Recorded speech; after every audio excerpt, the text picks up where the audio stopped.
Here I'm going to show you how to create a layout for our image hotspot. You can also start with the starter web page where you just have to work on the interaction. So you can skip the next video and watch how to implement the interactions. If you want to learn about how to create the layout, then you should start with the base web page and continue this video. So here I'm going to start with a very basic page with just some minor CSS. If you check in the tree panel, there is a main block inside the body, and the main block has one H1 title and one P element. This can differ with your setup, so this doesn't have to be the same. The layout for the image hotspots that we are going to create next is important. So let's add a block element for our image hotspot. I want this to be inside the main block. Go to the tree panel, go to the main element and right-click on it. Go to Insert Sections. Now hover over the section and click on the fourth icon, which is Insert Inside at the end. Now you should get a section element inside the main block. This will be the main section which will have all the contents for our image hotspot. So let's give a class name to this section. We can easily add new class names to any element using a shortcut. First, select our new section element from the tree panel. Then on your keyboard, press either Ctrl-L or Command-L depending on your operating system. The Add Classes pop-up should appear. In the input field, you can enter any desired class name. For this example, I'm going to type hotspots -- container and press enter or click on the Add Class button on the side. Then press escape to close the pop-up. Our hotspots -- container should have two main elements. The first, an image, and second, another block which will have all the hotspots content. So let's add an image inside the hotspots -- container block. For this example, I've already selected an image and placed it inside the assets folder of this project. You can check the folder and files of your project from the project panel. Go to the project panel and click on the assets folder and you should see the image inside. You can hover over the image to see the preview, and you can also directly drag the image to place it in the page. So let's drag the image block to our tree panel, below the hotspots -- container block, and leave it. Now we have our image in place, so let's add a class name to this as well. On the tree panel, keep the image selected, and on your keyboard, press either Ctrl-L or Command-L depending on your operating system, and the Add Classes pop-up should appear. Now in the input field, enter hotspots -- image and press enter, then press escape to close the pop-up. Now let's add another block which will have all of our interactive hotspots. Go to the tree panel, right-click on our main image, go to Insert, Grouping Elements. Go to Div and click on the Insert After, which is the second icon over. Now let's set a class name for this div.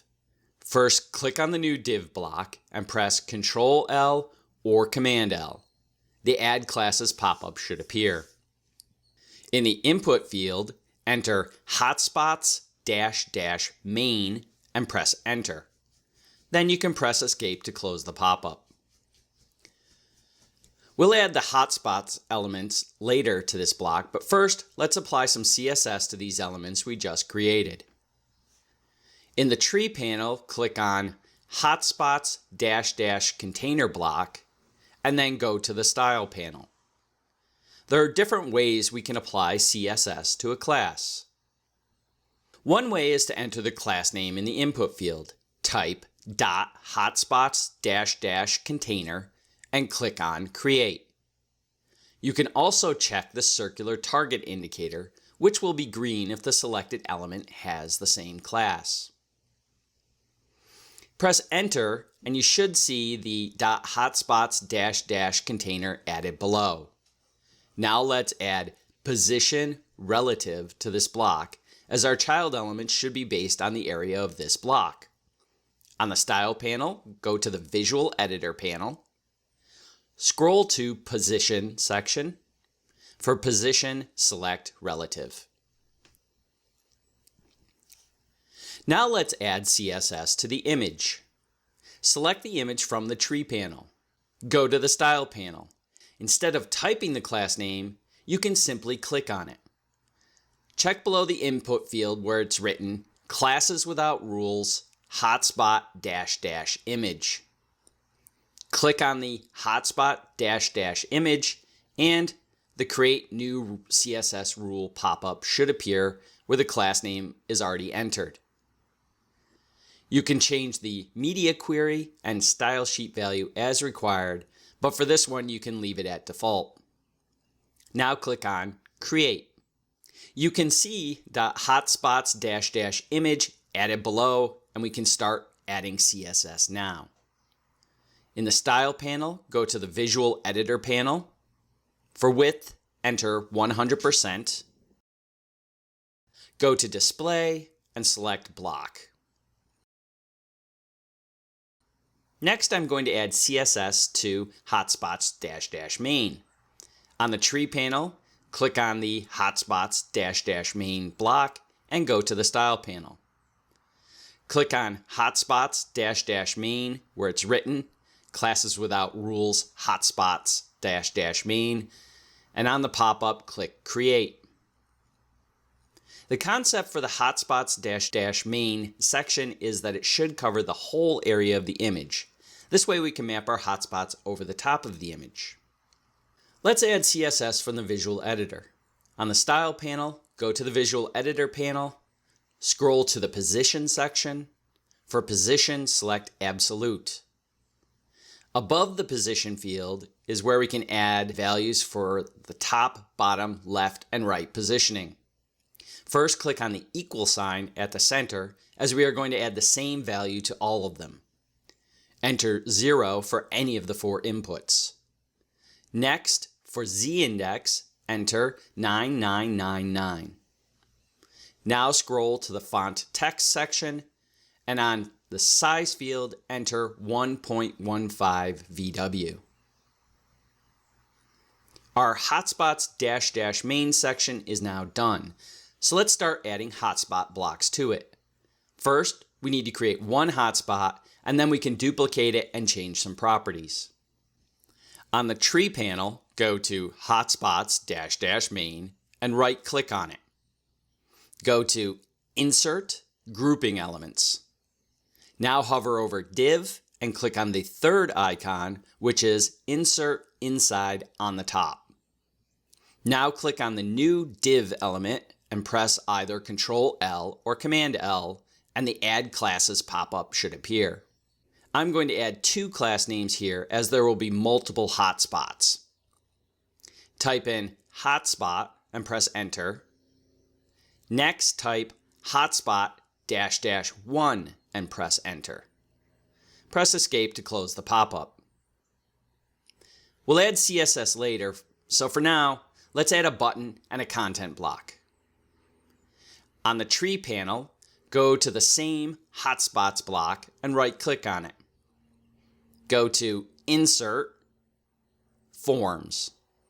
Hover over Button and click on the third icon, which is Insert Inside on the top. Now click on the new button element and press either Ctrl-L or Command-L. From the pop-up, enter Hotspot -- trigger and click on Add Class, then press Escape to close the pop-up. This button has no text, so let's add it. I'm going to label all the hotspots with numbers, so this one will be the first one, and let's add 1 as text for this button. Keep the button selected and press either Ctrl-H or Command-H, depending on your operating system.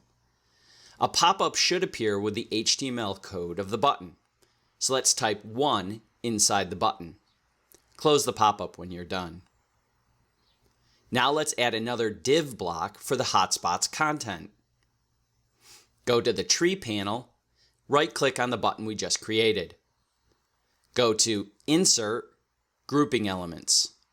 Go to Div and click on Insert After, which is the second icon.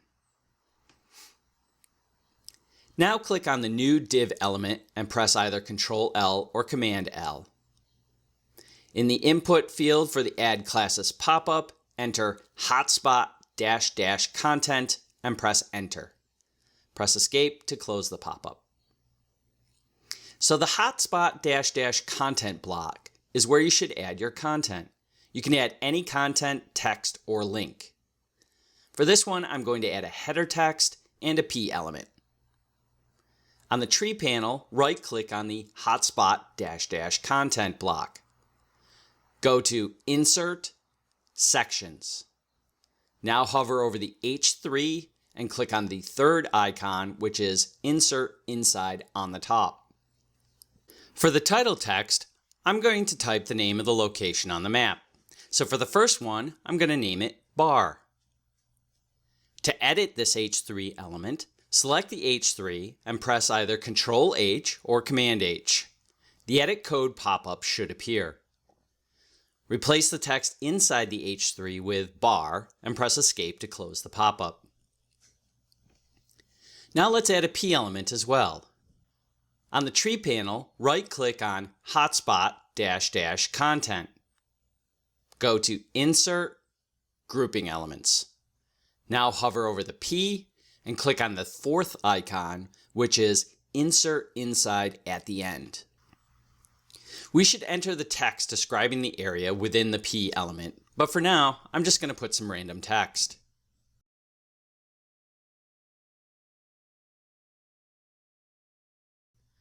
Now we've made our first hotspot block, so let's add CSS styling to this, and then we will create more hotspots later. First, I'm going to apply CSS to the button. Go to the tree panel and click on the button inside the hotspot block. Go to the Style panel and click on Hotspot -- Trigger, which is below the input field. On the pop-up, click Create, and Hotspot -- Trigger should appear. Here, we can manually type in our CSS properties and values like we're coding in CSS. Hover over the .hotspot -- trigger and click on the orange plus icon. And then let's add our CSS. Background, white. Border radius, 50%. Border, none. Line height, 2 EM. Width, 2 EM. Font size, 1 EM. Font weight, bold. Padding, 0. Cursor, pointer. Outline, none. Animation, HS buttons. 1 sec, ease, infinite, alternate. At the end, I've added an animation property to get the ripple effect. The animation keyframes were already created in the starter project you've downloaded. In a similar way, now let's add CSS to the Hotspot -- content. Click on Hotspot -- content and go to the Style panel. Click on the Hotspot -- content, which is below the input field. On the pop-up, click Create, and Hotspot -- content should appear. Let's add CSS to this block. Hover over the .hotspot -- content and click on the orange plus icon and enter. Position, absolute. Top, 3 EM. Left, 0. Background, white. Color, #444444. Padding, 0, 1 REM. Border radius, 3 pic.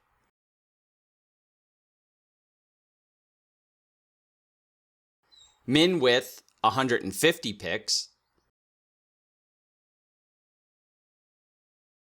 max width 60%, font size 0.8 EM,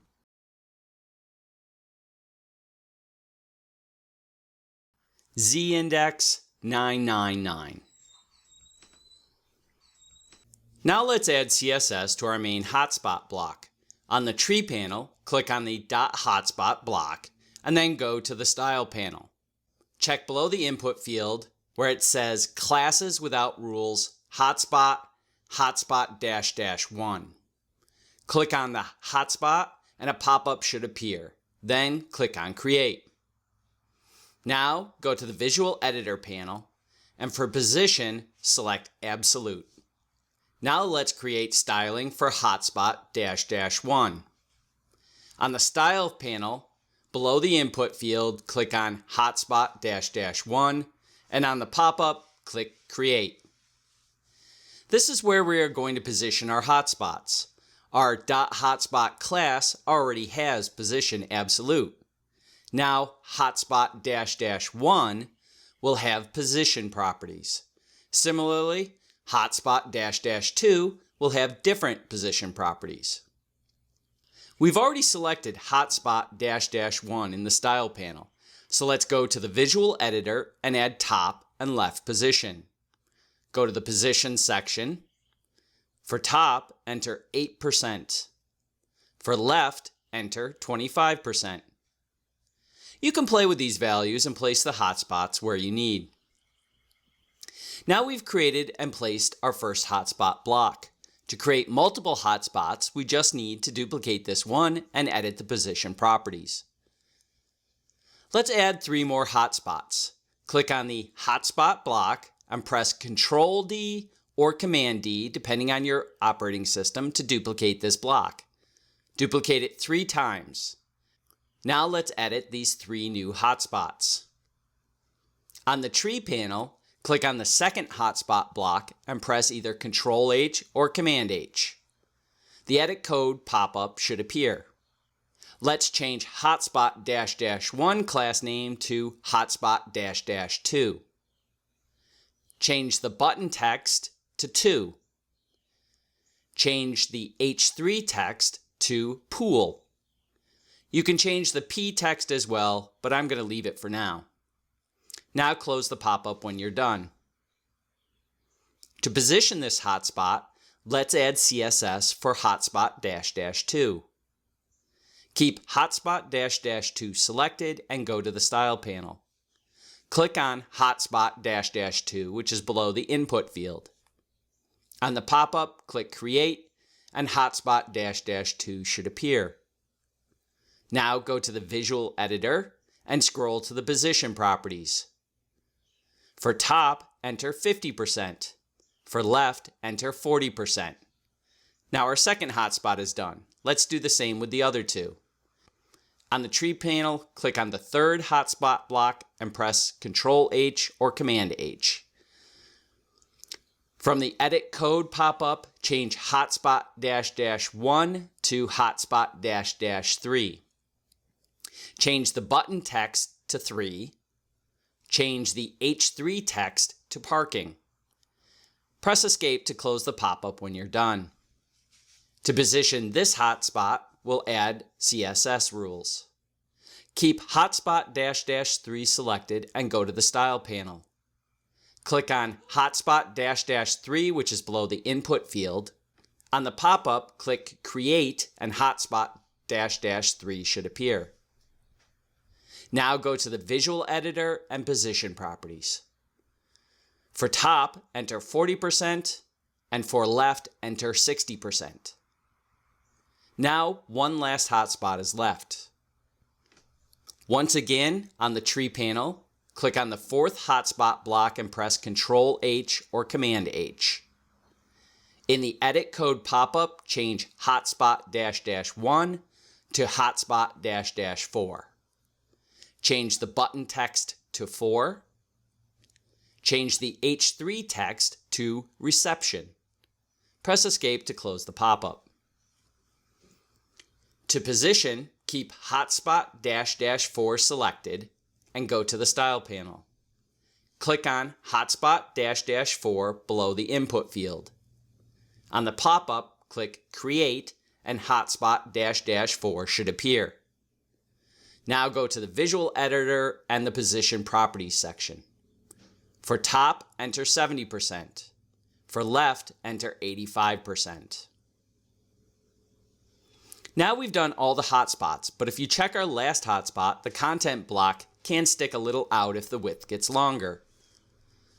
We can position the content block in any direction we need, so let's change the position of our content block on the fourth hotspot. Let's select the Hotspot -- content block inside the fourth hotspot. Now go to the Style panel, and here CSS for Hotspot -- content has already been added, which applies to all of the Hotspot -- content blocks. But for this one, we only need to make the change for the fourth hotspot. So let's create a new CSS rule. Click on the three dots beside the Create button. The pop-up is where you create the CSS rule. Now click on Hotspot -- 4 and then click on Hotspot -- content. You can check the input field to confirm the selector.